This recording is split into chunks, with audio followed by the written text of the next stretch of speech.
Hello and welcome to week 3 of the Confidence Currency 4-week intensive. As you know, I'm Tiffany, the creator of the course, and I am excited because I am a planner. So I love this week because this week we are going to be taking time to get you ready for the next week, final week, go week of you actually beginning to put into practice the things that we have been talking about and that we're really going to be focusing on this week. So as I said, this week is all about planning and preparing your personal health plan. Now, when you go to print out your coursework for this week, which you really need to do, you always need to do it, but especially this week, you're going to use it a lot. You're going to see that you're going to be developing this week. It says my personal health plan.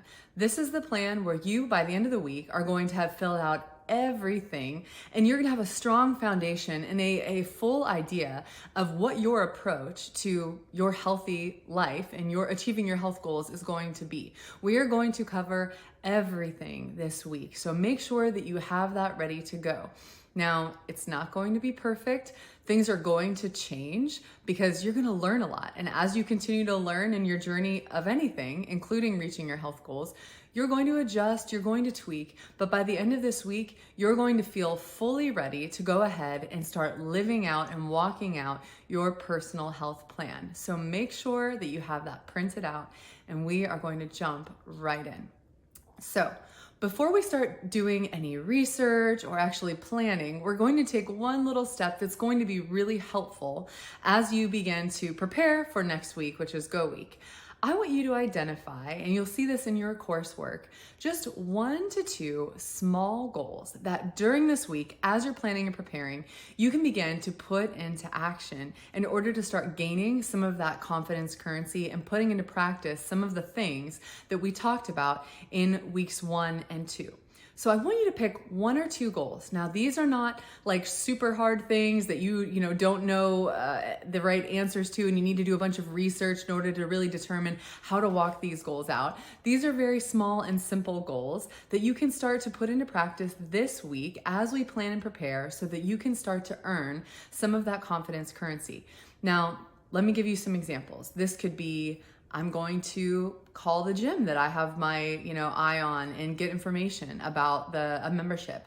I want to, drink 3 water bottles every day or 4 water bottles every day to, help me feel full and things we'll talk about later. Now, we don't want to just say, I want to drink more water. We want these to be measurable goals. So like I said, maybe it's, I want to drink 3 or 4 water bottles, or maybe you say, I would like to, make my lunch this week as I go out to work, or I want to walk 15 minutes on my lunch break. Whatever it is, it doesn't have to be anything huge. The point of it here is that I want you to start to see that you do have the capacity to walk out some of the truths that we talked about in week 2, right? When you're saying, I'm going to believe the truth of, I can do hard things, or I can start to follow through on my goals, I want you to start to see that that's true this week in week 3, so that when week 4 comes, you're looking at your confidence currency ledger and you're saying, well, I've already started to achieve some goals, right? I did my 3-day calorie tracking plan, and I started to put into practice those 1 or 2 things that I said I was going to do. So again, not big deals, but just small little things that you say, I want to start just kind of warming up a little bit for week 4. Now, the very first thing that we're going to work on today is called your why list. Now, when I started out on my journey of losing 200 pounds, I knew that it was going to take me a while. You don't lose 200 pounds in, 3 months or 6 months. I knew it was going to take me a while, and I knew that my motivation would probably start to wane every once in a while. Because, if you've ever started a health plan before, at first you're like, yes, my motivation is I want to look good in a swimsuit. And that might keep you going for a little while, but eventually you're like, you know what, screw it. I'm just gonna wear a swimsuit cover up and I'm gonna eat my pizza. Because if you just have kind of one reason as to why you want to, lose weight or reach a health goal, eventually that one reason starts not being so important anymore to you in the face of all of the other temptations and things that life is gonna throw at you. So what you're going to do is you're going to create a my why list. And this is gonna be a list of all of the various reasons that you want to make a change to your health. So when I did this, it had everything on it from things that were like pretty shallow to things that were pretty significant.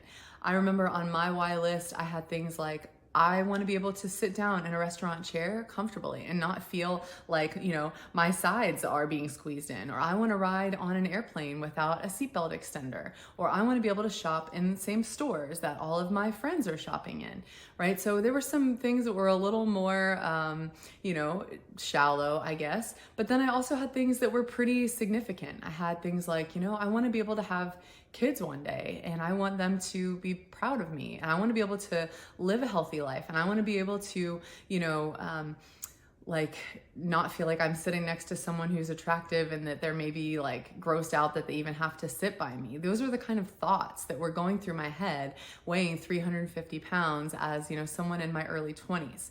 And so I want you to take that my why list that you're finding in your coursework and just write out every reason that comes to mind, both the things that are shallow and the things that are deep, and just use that. And then what I did was I would just choose like 1 or 2 of those every week, and those would kind of be my new focus, so that when the motivational juice, I had kind of sucked it all out of, wanting to fit comfortably in chairs and maybe wanting to be able to wear shirts without like my fat rolls exploding. When the motivational juice ran out of that, the next week came and I had new reasons that I could say, oh yeah, okay, this is also another reason why I want to do it. And I would put it on sticky notes everywhere. I would put it on my phone. So keep your motivators in front of you, because those motivators are really what's going to be helpful to you in the moments to decide, what decisions you're going to make. Are you going to make a decision that aligns with your goals, or are you not? So, right. So when you go to the coffee shop with your kids and you're looking at that everything bagel with cream cheese and that super sweet, drink that you really want to get, you can say, well, wait a minute, I'm remembering my why for the week. My why for the week was I want to be able to wear leggings or workout clothes without my legs looking really fat, or I want to make my kids feel proud of me. Okay, everything bagel with cream cheese, my kids feeling proud of me, or my legs looking good in leggings. I'm gonna choose this one. And now the truth is, you might not always choose that one. You might say, no, I'm gonna choose this one. But when you do, you're gonna be honest with yourself and you're gonna say, okay, I'm going to recognize that this decision to go ahead and have this everything bagel with cream cheese means that I'm not gonna be getting closer to these goals. I'm not gonna be getting closer to, experiencing the truth of this why, my why, because I'm choosing this. And that's not necessarily a good decision or a bad decision. It's just a decision. And you need to be realistic and understanding that every decision that you make is either moving you closer toward your goals or farther away.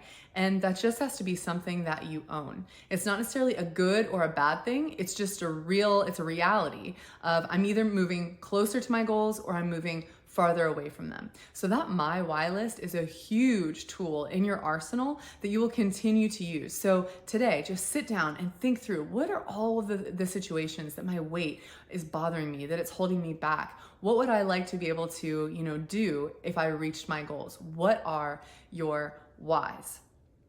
Now, the next thing that you're going to put some thought into is, how are you going to measure your progress throughout this journey? It's important to be able to measure our progress and know, how am I doing, right? Because that's going to be key to you gaining some of that confidence currency. If you don't know if you're doing well, then you're not going to feel very confident, and you're not going to feel like you have the resource in you to go ahead and keep on going. So we need to measure our progress, but how we do that in this journey is really significant. And I'm going to talk about some helpful and unhelpful ways to do that. So when we think about weight or health and measuring progress, most people immediately go to the thought of, well, the scale, right? Like, I'm gonna get on the scale and it's gonna either tell me you've been doing a great job, you're making progress, or you suck, you are going backwards.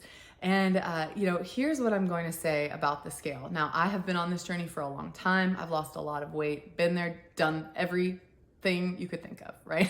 And so, I'm going to give you my little confidence currency sense about this, but you are a grown adult and you can take it for how you want, but hear it from me. I would highly discourage weighing in regularly. And to me, that means definitely not daily. And I wouldn't even weigh in monthly. I wouldn't even weigh in weekly. I think monthly is the most that you should weigh in. Personally, I'm at the place now where I only weigh in one time a year. For me, that's how unhelpful and how discouraging the scale can be.